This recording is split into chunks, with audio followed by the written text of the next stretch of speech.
রমাদান মাসে কোরআন নাজিল হয়েছে পুরো মানব জাতির হেদায়েত হিসাবে। আর দুনিয়াতে কোরআন শরীফ আসার পরে আজকের দিন পর্যন্ত এসে আমরা যা দেখতে পাই সেটা প্রমাণিত হয় কোরআন শরীফের অন্য আয়াতে, সূরা বাকারার অন্য আয়াতে, যেখানে আল্লাহ বলেছেন যালিকাল কিতাবু লা রাইবা ফীহি হুদাল লিল মুত্তাকিন। ওই কিতাবের মধ্যে কোনো সন্দেহ নাই, আর এটা মুত্তাকিদের জন্য হিদায়াত। অর্থাৎ কোরআন শরীফকে আল্লাহ পাক নাজিল করেছেন তাম মানব জাতির জন্য। কিন্তু গত 1450 থেকে 1500 বছরে শুধু সেই মানুষগুলাই কোরআন শরীফ থেকে হিদায়াত গ্রহণ করতে পেরেছে যে মানুষগুলো আল্লাহকে ভয় করেছে। অন্যথায় কোরআন শরীফ থেকে হিদায়াত লাভ করা সম্ভব নয়। একই কথা কোরআন শরীফ থেকে হিদায়াত গ্রহণ করার ব্যাপারে আল্লাহ বনী ইসরাইলকে বলছেন ইন্না হাযাল কুরআন ইয়াহদি লিল্লাতী হিয়া আকওয়াম।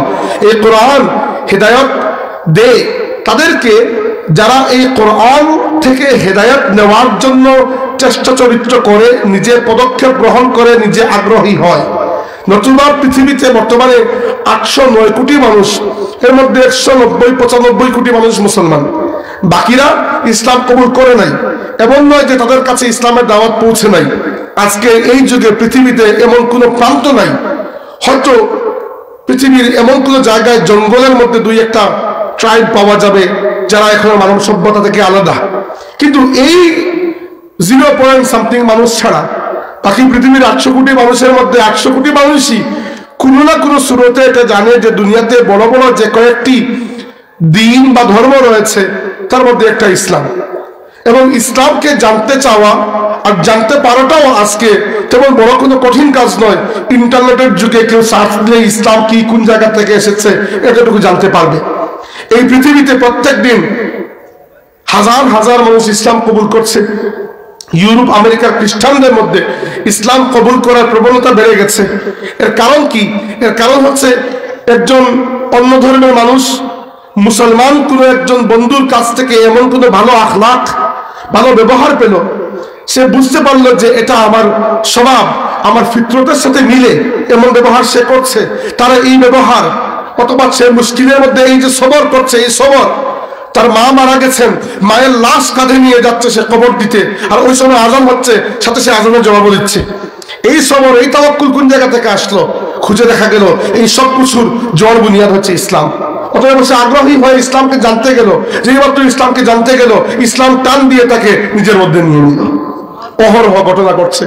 গত 1.5 বছর ধরে ইসরায়েলের এবং আমেরিকার পক্ষ থেকে মুসলিম উম্মার একটা কি বলবো নিউক্লিয়াস, আমি বলি মুসলিম উম্মার নিউক্লিয়াস, অর্থাৎ আমাদের ফিলিস্তিনের মুসলমান যারা, এদের উপর যে বড় বড় নির্যাতন হয়েছে, 48,000 মুসলমান শহীদ হয়েছে। একদিকে এটা আমাদের জন্য অনেক অপূরণীয় একটা ক্ষতি, এটি এই উম্মার দেহের মধ্যে অনেক বড় একটা আঘাত। একই সাথে দেখেন আল্লাহ পাক কিভাবে তার দ্বীনকে সাহায্য করেন। এই গাজার মুসলমানদের সবর, তাওয়াক্কুল, ঈমানের প্রতি তাদের দৃঢ় অঙ্গীকার, এবং এই কঠিন মুসিবতের সময় আল্লাহকে, আল্লাহর রাসূলকে, আল্লাহর দ্বীনকে ছেড়ে না দেওয়ার যে প্রতিশ্রুতি, এই প্রতিশ্রুতির কারণে শত শত খ্রিস্টান যুবক যুবতী ইউরোপ আমেরিকা ইসলাম কবুল করেছেন। আল্লাহ তার দ্বীনকে সাহায্য করেন। আল্লাহু মুতিম্মু নূরিহি ওয়ালাউ কারিহাল কাফিরুন। আপনাকে আল্লাহর দ্বীনকে সাহায্য করতে হবে না, আপনাকে নিজেকে সাহায্য করলেই হয়ে যাবে। এজন্য আমাদেরকে ইসলামের প্রয়োজন নেই, ইসলামকে আমাদের প্রয়োজন। তাই না? আমরা থাকি কিংবা না থাকি, আল্লাহর দ্বীনে কিছু যায় আসে না। আমরা এমনিতেই আল্লাহর দ্বীনের কোনো খেদমত করছি হতো না। আজকের পৃথিবীতে মুসলিম বিশ্ব বলে যেটাকে নিয়ে আমরা বড়াই করি, এর 90 থেকে 92% সাহাবা কেরামের হাতে বিজয় হওয়া এলাকা। ইরাক বলেন, সিরিয়া বলেন, মিশর বলেন, সাহাবা কেরাম নিজের রক্ত ঢেলে বিজয় করে গিয়েছেন। আমরা তো খয়রাতি পার্টি, আমরা শুধু খয়রাত খেয়ে বেড়াচ্ছি। কিন্তু আজকের যুগেও এসে যদি কেউ হেদায়েত লাভ করতে চায়, আল্লাহ রাব্বুল আলামিন প্রথমে বলে দিয়েছেন হেদায়েতের পথে প্রথমে তোমাকে তলবগার হতে হবে, এরপর আল্লাহ রাব্বুল আলামিন হেদায়েত দিয়ে দেবেন। সালমান ফারসি রাদিয়াল্লাহু আনহুর জীবন দেখেন, আবু যর গিফারির জীবন দেখেন, সুহাইব আর-রুমির জীবন দেখেন। এই সকল সাহাবা বছরের পর বছর হেদায়েতের রাস্তায় হেঁটেছেন, আল্লাহ পাক তাদেরকে হেদায়েত দিয়ে দিয়েছেন। এমনও ঘটনা ঘটেছে হেদায়েতের তালাশ করতে করতে প্রকৃত হেদায়েত না পেয়ে ইন্তেকাল করেছেন, তবু আল্লাহ হেদায়েতের মধ্যে শামিল করে ফেলেছেন। কেন? কারণ কি? হিয়া আকওয়াম, পদক্ষেপ নিয়েছেন, উঠে দাঁড়িয়েছেন তিনি। যায়েদ ইবনে আমর ইবনে নুফাইল রাদিয়াল্লাহু আনহু রাসূল সাল্লাল্লাহু আলাইহি ওয়াসাল্লাম থেকে বয়সে বড়, ওমর রাদিয়াল্লাহু আনহুর সম্পর্কে চাচা, ওমর রাদিয়াল্লাহু আনহুর চাচা। মক্কা শরীফে মাত্র কয়েকজন মানুষের মধ্যে একজন তিনি যারা কখনো মূর্তি পূজা করতেন না, কখনো মূর্তি পূজা করতেন না। মূর্তি পূজা তো দূরের কথা, তিনি মক্কার কাফিরদের হাতে জবাই করা পশুর গোশত খেতেন না, বলতেন এরা আল্লাহ ছাড়া অন্য দেবদেবীর নামে জবাই করে। এইরকম সচেতন মানুষ তিনি। কাবা শরীফের গিলাফে ধরে কাঁদতেন যে আল্লাহ, আমি হিদায়াত চাই, আমি জানি মূর্তি পূজা করা ভুল, আমি করি না, কিন্তু হক কোনটা এটা তো আমি জানি না, কারণ কোনো নবী তো নাই দুনিয়াতে।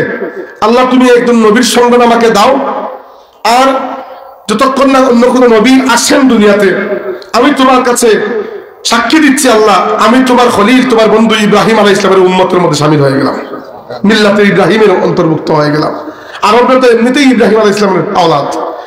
তো তিনি সেই ব্যক্তি ছিলেন যিনি সেই যুগে যখন খবর পেতেন কন্যা সন্তানকে তাদের পিতারা জীবন্ত কবর দিচ্ছে, এটা পুরো আরবের কালচার নয়, কিছু কিছু গোত্রের মধ্যে এই কালচার ছিল যে তারা কন্যা সন্তানকে জীবন্ত কবর দিয়ে দিত। তিনি শুনলে ওইখানে ছুটে যেতেন, নিজের পয়সা দিয়ে বাপের কাছ থেকে মেয়েকে কিনে নিয়ে আসতেন, নিজের মেয়ের মতো লালন পালন করে মানুষ করতেন এবং বিয়ে দিতেন। এইরকম মানুষ ছিলেন যায়েদ ইবনে আমর। সারা জীবন ইরাক, সিরিয়া সহ এই সকল এলাকায় ঘুরে বেরিয়েছেন হিদায়াত পাওয়ার জন্য। এই মূর্তি পূজা থেকে জান ছুটবে। ইহুদি পাদ্রীদের কাছে গিয়েছেন, রেবাইদের কাছে, খ্রিস্টান পাদ্রীদের কাছে গিয়েছেন, বছরের পর বছর এদের পায়ের ধুলা পরিষ্কার করেছেন যে একটু আমি হেদায়ত চাই, যে হেদায়ত দিয়ে আল্লাহ দুনিয়াতে তার নবীদেরকে পাঠিয়েছেন। যুগের পর যুগ এই হেদায়ত তালাশ করার পরে তিনি মনের মধ্যে যে শান্তিটা পাওয়ার কথা সেটা পাচ্ছেন না। আর কিছু না কিছু তাওরাত ইনজিল তো পেয়েছেন, কিন্তু আল হক যেটি চূড়ান্ত সত্য সেটির সন্ধান পাওয়া যাচ্ছে না। ইরাকের নিনোয়া এলাকার এক খ্রিস্টান পাদ্রী তাকে বলল, যখন তার বয়স প্রায় পড়ন্ত বয়স, বৃদ্ধ হয়ে গেছেন, ওই সময় এক পাদ্রী বলল যে হকের তালাশ তুমি করছো, ওই হক সাথে নিয়ে নবী আখিরুজ জামান মক্কা শরীফে চলে এসেছেন। তিনি দ্রুত রওনা দিলেন নিজের জন্মভূমির দিকে, যে হক আমি তালাশ করছি এতদিন ধরে, সেই হক তো আমার শহরে। মনে মনে হয়তো চিন্তা করছিলেন, আল্লাহ আলম কে জানে, চিন্তা হয়তো করছিলেন যে কে হতে পারে, হয়তো আমাদের নবীর চেহারা সামনে ভেসেছে, কারণ আমাদের নবীকে তিনি ছোটকালে দেখেছেন। অবশ্যই বোঝা যায় যে মক্কার এই মূর্তি পূজক সমাজের মধ্যে এইরকম আখলাকের একটা মানুষ রয়েছে, সবার তো চোখে লাগবে। আমাদের নবী সাল্লাল্লাহু আলাইহি ওয়াসাল্লাম ইসলামের দাওয়াত শুরু করার আগে মক্কাবাসী আমাদের নবীকে আস-সাদিকুল আমিন উপাধি দিয়ে রেখেছিল। মক্কাবাসী তো এক ঝগড়ার জন্য আমাদের নবীর কাছে আসতো যে আপনি ঝগড়া সালিশ হবেন। সবচেয়ে বড় ঝগড়া ছিল কাবা শরীফ নতুন করে তামির করার পরে সেই কাবা শরীফে হাজারে আসওয়াদ পাথর কোন গোত্রের মানুষ স্থাপন করবে, যারা স্থাপন করবে এদের স্থায়ী একটা মর্যাদা হয়ে যাবে। বিশাল ঝগড়া। রাসূল সাল্লাল্লাহু আলাইহি ওয়াসাল্লাম সমাধান দিয়েছেন, একটা চাদর নিয়ে আসো, ওই চাদরের সব কোনায় এক একজন ধরো, প্রত্যেক গোত্র থেকে চাদরের মধ্যে রাখা হয়েছে হাজারে আসওয়াদ পাথর, সবাই নিয়ে গেছে কাবা শরীফের পাশে, রাসূল সাল্লাল্লাহু আলাইহি ওয়াসাল্লাম নিজ হাতে ওটা লাগিয়ে দিয়েছেন। এইভাবে সমাধান হয়েছে। খাদিজা রাদিয়াল্লাহু আনহা সাইয়্যিদাতু নিসাইল কুরাইশ, কুরাইশদের প্রিন্সেস, রাজকুমারী বলা হতো, চেহারায়, আখলাকে, পরিবার খানদানের দিক থেকে, সৌন্দর্যের সব দিক থেকে। দুইজন স্বামী তার আগে ছিলেন, বিয়ে দুইবার হয়েছিল, দুজনই ইন্তেকাল করেছেন। খাদিজা রাদিয়াল্লাহু আনহার হাতে টাকা পয়সা অনেক, কিন্তু সেই টাকা পয়সা যে তিনি কোনো জায়গায় খাটাবেন, ব্যবসায় লাগাবেন, এই ব্যবসাগুলো তিনি নারী হিসাবে তো আর যেতে পারবেন না সিরিয়াতে, ইয়ামেনে ম্যানেজার রেখে দিতে হয়। এই ম্যানেজাররা এই পরিমাণ চুর ডাকাত যে প্রত্যেকবার আসার পরে দেখা যায় খাদিজা রাদিয়াল্লাহু আনহার সম্পদ অর্ধেক হয়ে গেছে। তিনি এই জালিমদের হাত থেকে মুক্তি পাওয়ার জন্য তার বোন হালা, তার বোনের নাম ছিল হালা, হালাকে বলে আমাকে একটা ভালো মানুষ দাও, পুরো মক্কায় একটা ভালো মানুষ নাই। হালা বললেন আমার যারা একজনই আছেন, তিনি হচ্ছেন মুহাম্মদ ইবনে আব্দুল্লাহ ইবনে আব্দুল মুত্তালিব সাল্লাল্লাহু আলাইহি ওয়াসাল্লাম। রাসূল সাল্লাল্লাহু আলাইহি ওয়াসাল্লাম তখন প্রথমবার খাদিজা রাদিয়াল্লাহু আনহার কাফেলা নিয়ে গেলেন সিরিয়ায় ব্যবসা করতে, সাথে দিয়ে দিলেন খাদিজা রাদিয়াল্লাহু আনহা তার কৃতদাস মাইসারাকে। মাইসারা ফিরে আসার পরে তো দেখা গেল যে খাদিজা রাদিয়াল্লাহু আনহার ব্যবসায় এর আগে কখনো এতটুকু লাভ হয় নাই, ততটুকু এইবার হয়ে গেছে। খাদিজা তো এমনিতেই অবাক। এরপরে মাইসারার মুখে আল্লাহ রসুলের প্রশংসা থামেই না। এই শুনে খাদিজা রাদিয়াল্লাহু আনহা আল্লাহ রসুল সাল্লাল্লাহু আলাইহি ওয়াসাল্লামকে পছন্দ করলেন এবং তার বোন হানা গিয়ে আল্লাহ রসুলকে বললেন যে আপনি বিয়ে করছেন না কেন? রসুল সাল্লাল্লাহু আলাইহি ওয়াসাল্লাম বললেন আমি, আমার বাবাও নাই, এখনো পর্যন্ত পার্মানেন্ট আমি কোনো টাকা পয়সা অর্জনের কোনো কিছু হয় নাই, এখন বিয়ে করব, কে আমাকে বিয়ে করবে? তো হানা যিনি খাদিজার বোন, তিনি জিজ্ঞেস করলেন যে খাদিজার ব্যাপারে আপনার কি মতামত? রাসূলুল্লাহ সাল্লাল্লাহু আলাইহি ওয়াসাল্লাম প্রথমেই বললেন যে খাদিজা কেন আমাকে বিয়ে করবেন, এত ধনাঢ্য মহিলা, তিনি কেন আমাকে বিয়ে করবেন? হানা বলে খাদিজা আপনাকে বিয়ে করতে চান? তখন রাসূলুল্লাহ সাল্লাল্লাহু আলাইহি ওয়াসাল্লাম বললেন আমার অভিভাবক আছেন, আমার চাচা আবু তালিব, আপনি আবু তালিবের কাছে নিয়ে যান সংবাদ। আবু তালিবের কাছে নিয়ে যাওয়া হলো প্রস্তাব। আবু তালিব খুশি মনে রাজি হলেন এবং আবু তালিব রাসূল সাল্লাল্লাহু আলাইহি ওয়াসাল্লামকে সাথে নিয়ে গিয়েছেন আর আল্লাহ রসুলের বিয়ে পড়িয়েছিলেন খাদিজা রাদিয়াল্লাহু আনহার চাচাতো ভাই Waraqah ibn Nawfal. Waraqah ibn Nawfal অনেক বড় একজন পণ্ডিত ছিলেন, তাওরাত, ইনজিল, জাবুর ইত্যাদি কিতাবের, এবং তিনিও মুওয়াহিদ ছিলেন, এক আল্লাহ বিশ্বাস করতেন, মূর্তি পূজা করতেন না। মাত্র কয়েকজন মানুষ ছিলেন আরবে, এর মধ্যে তিনি একজন। আর ওই বিয়ার সাক্ষীদের মধ্যে একজন ছিলেন হামজা রাদিয়াল্লাহু আনহু। তো যাক, বিয়ের ঘটনা বলা উদ্দেশ্য নয়, জিন্নান বলে ফেললাম। তো রাসূল সাল্লাল্লাহু আলাইহি ওয়াসাল্লামের ব্যাপারে আরবের মানুষের ধারণা তো ছিল যে আমাদের মধ্যে এই মানুষটা অনন্য। আখলাক বলেন, একজন মানুষ তার 40 বছরের জীবনে, ইসলামের দাওয়াত শুরু করার আগের কথা বলছি, 40 বছরের জীবনে একটাও মিথ্যা কথা বলেন নাই। কল্পনা করা যায় এটা বলা সহজ, একটা মিথ্যা কথা না বলে একজন মানুষের পক্ষে থাকা সম্ভব এই সমাজে? আল্লাহ রাসূল তো কাটিয়েছেন। তো ওয়ারাকা ইবনে নওফাল, দুঃখিত, যায়েদ ইবনে আমর, যিনি সংবাদ পেয়েছেন যে হেদায়েতকে নিয়ে এসেছেন নবী আখিরুজ জামান, তিনি মক্কা শরীফের দিকে আসছেন, রাস্তায় ডাকাত দল তার উপর হামলা করল এবং মরুভূমিতে ডাকাত দল বড় ফিয়ার্স হামলা করতো, লুটপাট করে নিয়ে যেত, মানুষকে মারত। এবং তিনি রিকোয়েস্ট করেছিলেন যে আমাকে তোমরা হত্যা করো না, বাকি সবকিছু নিয়ে যাও, আমার জীবনের সবচেয়ে বড় যে জিনিসটার জন্য আমি জীবন যাপন করেছি সেটা আমি পেতে যাচ্ছি, আমাকে হত্যা করো না। তারা মানল না। তিনি যখন বুঝতে পারলেন তারা তাকে ছাড়বে না, তখন তিনি আল্লাহর কাছে হাত উঠালেন, হাত উঠিয়ে বললেন আল্লাহুম্মা ইন কুনতা হারামতানি মিন সুহবাতি নাবিয়িকা ফালা তাহরিমহা মিন ইবনে সাঈদ। আল্লাহ, যদি তুমি আমাকে তোমার নবীর সোহবত থেকে, সাহাবী হওয়া থেকে মাহরুম, বঞ্চিত করে ফেলো, ঠিক আছে, আমার পুত্র সাঈদকে তুমি তোমার নবীর সাহাবী বানিয়ে দিও। অনন্য একটা দোয়া, তাই না? এরকম কোন পিতা পুত্রের জন্য এরকম দোয়া করেন না। সাধারণত পিতা দোয়া করেন যে পুত্রের ভালো রেজাল্ট হবে, ভালো জব হবে, ভালো বিয়ে হবে, এইগুলোই তো, বিয়ের পরে ভালো সন্তান হবে। কিন্তু কোন পিতা আছেন যিনি দোয়া করেন যে আল্লাহ, আমাকে যদি তুমি তোমার নবীর সাহাবী না বানাতে চাও, এটা যদি তোমার মর্জি হয়ে থাকে, তোমার মর্জির কাছে তো আমি সারেন্ডার, কিন্তু আমার শেষ আরজি হচ্ছে ফালা তাহরিমহা মিন ইবনি সাঈদ, আমার পুত্র সাঈদকে যেন তুমি তোমার নবীর সাহাবী হওয়া থেকে মাহরুম না করো। এবং তিনি শাহাদাত বরণ করলেন ডাকাতের হাতে। আর তার যে দোয়া, সেই দোয়ার বরকতে তার পুত্র সাঈদ ইবনে যায়েদ ইবনে আমর ইবনে নুফাইল রাদিয়াল্লাহু আনহু শুধু যে ইসলাম কবুল করেছেন তা নয়, তিনি মারহালা মুবাক্কিরা, অর্থাৎ একেবারে শুরুর দিকে যে 10-12 জন মানুষ ইসলাম কবুল করেছেন তার মধ্যে একজন হচ্ছেন সাঈদ ইবনে যায়েদ। সাঈদ ইবনে যায়েদ সেই ব্যক্তি যিনি সেই 10 জনের মধ্যে একজন, যাদের নাম ধরে আল্লাহর রাসূল দুনিয়াতে থাকা অবস্থায় জান্নাতের সুসংবাদ দিয়েছেন। রাসূল সাল্লাল্লাহু আলাইহি ওয়াসাল্লাম আবু বকর ফিল জান্নাহ ওয়া উমর ফিল জান্নাহ ওয়া উসমান ফিল জান্নাহ ওয়া আলী ফিল জান্নাহ ওয়া তালহা ফিল জান্নাহ ওয়া জুবাইর ফিল জান্নাহ ওয়া সাঈদ ইবনে যায়েদ ফিল জান্নাহ ওয়া সাদ ইবনে আবি ওয়াক্কাস ফিল জান্নাহ ওয়া আব্দুর রহমান ইবনে আউফ ফিল জান্নাহ ওয়া আবু উবাইদা ইবনে জাররাহ ফিল জান্নাহ।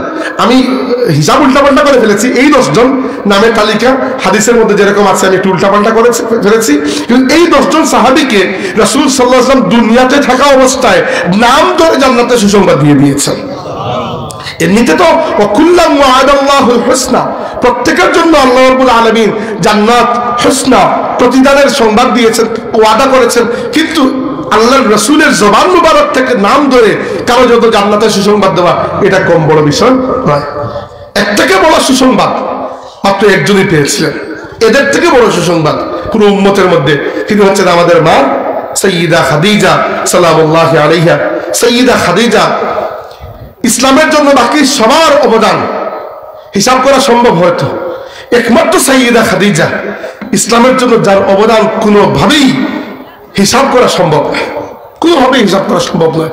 সাইয়্যিদা খাদিজা সেই মহিলা ছিলেন যার মাধ্যমে আল্লাহ আমাদের নবীর পরিবার দিয়েছেন, সংসার দিয়েছেন, ভালোবাসা, মমতা। খাদিজা রাদিয়াল্লাহু আনহা মুখে মুখে ভালোবাসা দেখান নাই, সমস্ত ধন সম্পত্তিকে আল্লাহ রাসূলের জন্য ব্যয় করেছেন। তাকে বলা হতো কুরাইশদের রাজকন্যা। আর সেই খাদিজা রাদিয়াল্লাহু আনহা রাসূলুল্লাহ সাল্লাল্লাহু আলাইহি ওয়াসাল্লামের সাথে 3 বছর শিয়াবে আবু তালিবের বয়কটের মধ্যে, যখন আল্লাহ রাসূলের পুরো খানদানকে মক্কাবাসী বয়কট করেছিল, খাদিজা রাদিয়াল্লাহু আনহা চাইলে পারতেন ওই সময় বয়কটকে অ্যাভয়েড করতে, কারণ তিনি আল্লাহ রাসূলের খানদানের মানুষ নয়, তিনি বনু হাসিম খানদানের মানুষ নয়। কিন্তু তিনি বলেছেন আল্লাহ রাসূল যেখানে যাবে আমিও সেখানে চলে যাব। 3 বছর মক্কার বাইরে একটা উপত্যকায়, খাদিজা রাদিয়াল্লাহু আনহার বয়স ছিল প্রায় 62 বছর।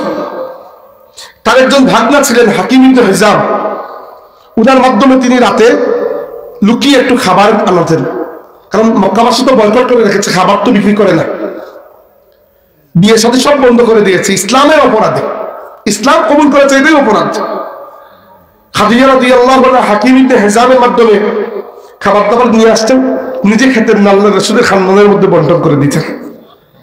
ইমাম ইবনে কাসির সহ এরপরে অন্যান্য সিরাতের কিতাবে আপনারা পাবেন যে ওই সময় খাদিজা রাদিয়াল্লাহু আনহা বেশিরভাগ সময় যা খেয়েছেন সেটা হচ্ছে ঘাস এবং পাতা সিদ্ধ করে। এই বিষয়টা আমরা ফিলিস্তিনেও দেখেছি, তাই না? গাজায় মুসলমানদের মধ্যেও দেখেছি। আমরা তো ইসলাম নিয়ে কথা বলার অধিকারী রাখি না আসলে। যাই হোক, তো যেটি বলছিলাম, খাদিজা রাদিয়াল্লাহু আনহা ওই বয়কটটা আসলে তার শরীর সহ্য করতে পারে নাই। আর আপনি 3 বছরের বয়কট, তার বয়স হয়ে গেছে 65 বছর। 65 বছরের বয়সের একজন মহিলা কিভাবে সহ্য করবে? তার স্বাস্থ্য খারাপ হয়ে গেছে। বয়কটের একেবারে শেষ দিকে একদিন ফেরেশতা জিবরাইল আসলেন, এসে বললেন, ইয়া রাসূলুল্লাহ, আপনার স্ত্রী খাদিজা আপনার কাছে আসছেন, তার হাতের মধ্যে একটা পাত্র, আপনার জন্য একটু পানীয় স্যুপ নিয়ে আসছেন। ফাইজা আতাতকা, যখন তিনি আসবেন, ফাকরি আলাইহা আসসালামু মির রাব্বিহা, তাকে বলবেন তার রব আল্লাহ তাবারাকা ওয়া তাআলা তাকে সালাম জানিয়েছেন। ওয়া আবশিরহা বিবাইতিন ফিল জান্নাতি মিন কাসাবিন লা সাখাবা ফিহা ওয়ালা নাসাব, এবং তাকে সুসংবাদ দিবেন আল্লাহ জানিয়েছেন তার জন্য আল্লাহ অলরেডি জান্নাতে একটা ঘর বানিয়ে রেখেছেন, মণিমুক্তা দিয়ে, যেখানে কোনো ধরনের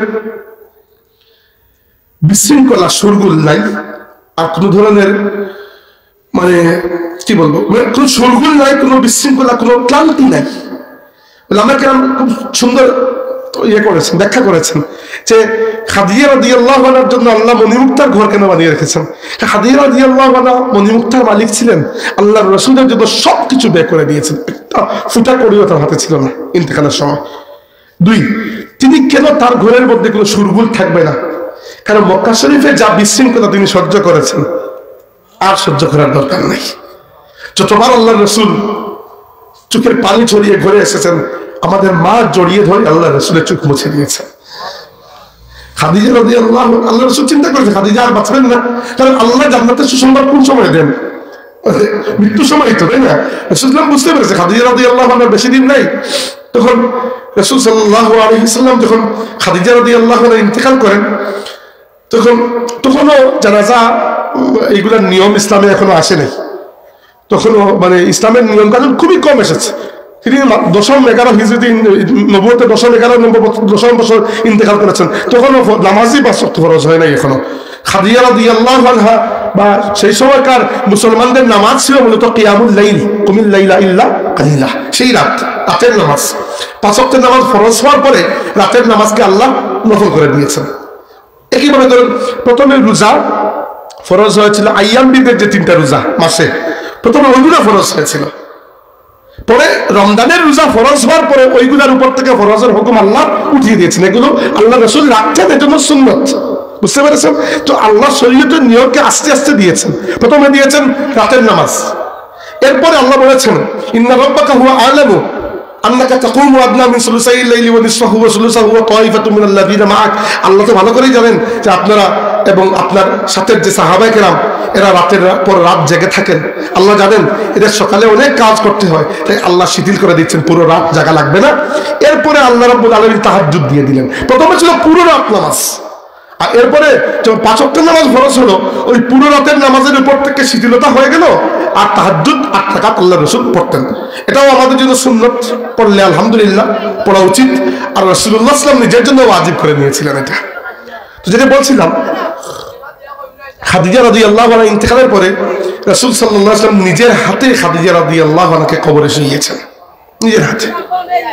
এবং খাদিজা রাদিয়াল্লাহু আনহা কবর শরীফ হচ্ছে হুজ্জুন এলাকায় মক্কা শরীফের, এখানে মক্কা শরীফের কেন্দ্রীয় কবরস্থান, যাকে জান্নাতুল মুআল্লা বলা হয়, সেখানে। এবং রাসূল সাল্লাল্লাহু আলাইহি ওয়াসাল্লাম যখন হিজরত করে, দুঃখিত, মক্কা বিজয় করে এসেছেন, আল্লাহর রাসূল তখন বিজয়ী হয়ে গেছেন, তাই না? যে শক্তিশালী তার সাথে তো সবার ভাব। তো আগে যারা মক্কায় রাখতেই চায় না, এরা এখন জিজ্ঞেস করতেছে আইনা তানজিলু ইয়া রাসূলুল্লাহ, আইনা তানজিলু, আপনি কোন জায়গায় উঠবেন, কার ঘরে? আল্লাহ রাসূলের তো মক্কা শরীফে কোনো ঘর নেই। আলী রাদিয়াল্লাহু আনহু জিজ্ঞেস করেন, ইয়া রাসূলুল্লাহ, আমরা উঠবো কোন জায়গায়?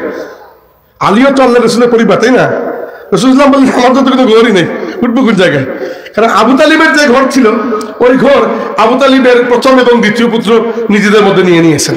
আর তৃতীয় এবং চতুর্থ পুত্র তো আল্লাহ রাসূলের সাথে, জাফর রাদিয়াল্লাহু আনহু ততদিনে শহীদ হয়েছেন সপ্তম হিজরিতে মুতার যুদ্ধে, আর আলী রাদিয়াল্লাহু আনহু বেঁচে আছেন। তো যেটি বলছিলাম, রাসূল সাল্লাল্লাহু আলাইহি ওয়াসাল্লাম বলেছেন যে আমি এখানে কোনো জায়গায় উঠবো না, আমি চলে যাবো হুজ্জুন। হুজ্জুন এলাকায় গিয়েছেন, ওইখানে খাদিজা রাদিয়াল্লাহু আনহার কবর শরীফের পাশে তাবু গেড়ে কয়েকদিন ওখানে অবস্থান করেছেন। রাসূল সাল্লাল্লাহু আলাইহি ওয়াসাল্লাম যে পরিমাণ মহব্বত করেছে খাদিজা রাদিয়াল্লাহু আনহাকে, ওই পরিমাণ মহব্বত কোনো স্বামীর পক্ষে স্ত্রীকে করা সম্ভব নয়। আল্লাহ রাসূল বলেছেন, ওয়াল্লাহি ইন্নী কাদ রুজিকতু হুব্বাহা, আল্লাহর কসম খাদিজার মহব্বতকে আল্লাহ আমাকে রিজিক দিয়ে দিয়েছেন। তো যেটি বলছিলাম যে এই যে যায়েদ ইবনে আমরের কথা বললাম, এখানে আমার ওই আয়াতের প্রমাণ যে কোরআন শরীফকে আল্লাহ রাব্বুল আলামিন পাঠিয়েছেন তাম মানব জাতির জন্য হেদায়েত হিসাবে। কিন্তু এই কোরআন শরীফ থেকে হেদায়েত কবুল করে কেবল তারা যাদের মধ্যে আল্লাহর ভয় রয়েছে, এছাড়া অন্য কোনো ব্যক্তি হেদায়েত কবুল করা সম্ভব নয়। এজন্য দেখবেন ইসলামে কোরআন শরীফের মধ্যে ইসলামের শরীয়তের যত নিয়ম কানুন রয়েছে, শরীয়তের মূল নিয়ম কানুন গড়ে উঠেছে আল্লাহর রাসূলের সুন্নতের উপর ভিত্তি করে। এটা মনে রাখবেন, সুন্নত হচ্ছে শরীয়তের আসল ফাউন্ডেশন। কোরআন হচ্ছে মালিকের কালাম, মালিক তার নিজের শান অনুযায়ী কালাম করেছেন। হ্যাঁ, কোনো কোনো জায়গায় মালিক মনে করেছেন আমাকে বিস্তারিত বলতে হবে, সেই জায়গায় মালিক বিস্তারিত বলেছেন। যেমন মিরাসের সম্পদের কথা কোরআন শরীফে বিস্তারিত বলা হয়েছে, তালাকের মাসলা পুরো বিস্তারিত বলা হয়েছে, কিন্তু খুব কম। বেশিরভাগ মাসলা আল্লাহ রাব্বুল আলামিন শুধু আদেশ দিয়ে ছেড়ে দিয়েছেন, যাও এতটুকু। ধরুন আল্লাহ বলেছেন নামাজ কায়েম করো, নামাজের পুরো নিয়মটা তো কোরআন শরীফে নাই। কি জন্য নাই? কারণ আপনি যখন আল্লাহর আদেশকে মেনে নেবেন যে আকিমুস সালাহ, নামাজ কায়েম করো, আপনি যখন বলবেন সামিআনা ওয়া আতানা, আমরা শুনলাম আমরা মানলাম, কিন্তু কিভাবে করব, ওই কিভাবে প্রশ্নের জবাব দেওয়ার জন্য আল্লাহ রাসূল পাঠিয়ে দিয়েছেন। আর রাসূলুল্লাহ সুন্নতের উপর শরীয়তের মূল ভিত্তি। এবার যদি বলছিলাম এই কোরআন শরীফ আল্লাহ রাব্বুল আলামিন কোরআন শরীফকে পাঠিয়েছেন আমাদের জন্য হেদায়েত হিসাবে, কিন্তু হেদায়েত কবুল করে কেবলমাত্র তারা যারা হেদায়েত কবুল করতে চায়। এই জন্য কোরআন শরীফে ইসলামের শরীয়তের যত নিয়ম কানুন রয়েছে, প্রত্যেকটা নিয়ম কানুনের শরীয়তের আইন যেখানে সাবিত হয়েছে, দেখবেন পরে তাকওয়ার কথা লেখা আছে, ইত্তাকুল্লাহ, আল্লাহকে ভয় করো। কারণ কি? আল্লাহকে ভয় না করলে শুধু আইন করে কাউকে ভালো মানুষ বানানো সম্ভব নয়। ট্রাফিক আইন ড্রাইভাররা তখনই মানে যখন দেখে সার্জেন্ট লাঠি হাতে দাঁড়িয়ে আছে, আটকাবে, জরিমানা করবে। আর যখন সার্জেন্ট নাই তখন রেড লাইট হইলেও গ্রিন চলে যায়, তাই না? কারণ কি? ট্রাফিক আইনের জন্য আমাদের আলাদা কোনো মহব্বত নাই, মানতে হয় বলে মানি। কিন্তু আপনি ঘরের মধ্যে একা, কেউ দেখান নাই, পর্যাপ্ত পরিমাণ খাবার ফ্রিজে আছে, তবুও আপনি রোজা রাখছেন, তার মানে আপনি আসলে আল্লাহকে ভয় করেন, তাই না? কারণ রোজা তো জবরদস্তি কেউ রাখাতে পারবে না। দেখেছেন ইসলামী আইন আর জাগতিক আইনের পার্থক্যটা কোন জায়গায়? জাগতিক আইনের প্রয়োজন, জাগতিক আইনের প্রয়োজন, জাগতিক আইনও প্রয়োজন, কিন্তু ইসলামী আইন আর জাগতিক আইনের মধ্যে মূল প্রয়োজন হচ্ছে তাকওয়া, আল্লাহ রাব্বুল আলামিনকে ভয় করা। আর এজন্য আল্লাহ বলেছেন, যদিও কোরআন শরীফ হুদাল লিন-নাস হিসাবে আল্লাহ পাঠিয়েছেন তামাম মানব জাতির জন্য হেদায়েত, কিন্তু এই কোরআন শরীফ থেকে হেদায়েত কবুল করতে পারে কেবল তারা যাদের মধ্যে আল্লাহর ভয় রয়েছে, তাকওয়া রয়েছে। এবার সংক্ষিপ্তভাবে 5 মিনিটের মধ্যে শেষ করবো আমি। কোরআন শরীফ আমাদের কাছে কি চায় এটা বলে শুধুমাত্র, যেহেতু কোরআন শরীফ নিয়ে কথা বলেছিলাম। দেখেন সম্মানিত হাজিরিন, কোরআন শরীফকে আল্লাহ রাব্বুল আলামিন আমাদেরকে দিয়েছেন হিদায়াত হিসেবে। আর আমরা আজকের যুগে 1450-1500 বছর পরে এসে কোরআন শরীফকে সর্বোচ্চ একটা ওজিফা হিসাবে ট্রিট করি। এর চেয়ে বেশি কোরআন শরীফকে কিছু মনে করি না আমরা আসলে, দুঃখজনকভাবে। দেখেন বেশ থেকে বেশি সাধারণ মুসলমানদের মধ্যে দেখবেন জুমার দিনে বা রমজান মাসে বা কোনো একটা টাইমে কোরআন শরীফ পড়লেন, সওয়াব হাসিল করলেন, বাস খালাস রেখে দিলেন। কিন্তু কোরআন শরীফের এতগুলো গুরুত্বপূর্ণ দায়িত্বকে আমরা অস্বীকার করে বসে আছি, যেগুলো কোরআনের হক আমাদের উপরে।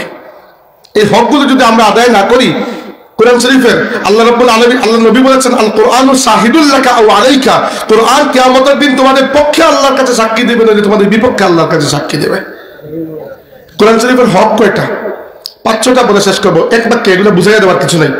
কোরআন শরীফের প্রথম হক হচ্ছে আমাদের উপরে কোরআন শরীফকে আল্লাহর কালাম হিসাবে বিশ্বাস করা। করি আমরা আলহামদুলিল্লাহ। এরকম শ্রদ্ধা করা, পাল্লা বইয়ের মধ্যে আমরা ঢুকিয়ে রাখি না, আমরা শ্রদ্ধা করি। 2 নম্বর, কোরআন শরীফকে এমন ভাবে তিলাওয়াত করা, ওয়াতলুহু হাক্কা তিলাওয়াতিহি, তিলাওয়াতের হক আদায় করে তিলাওয়াত করতে পারা।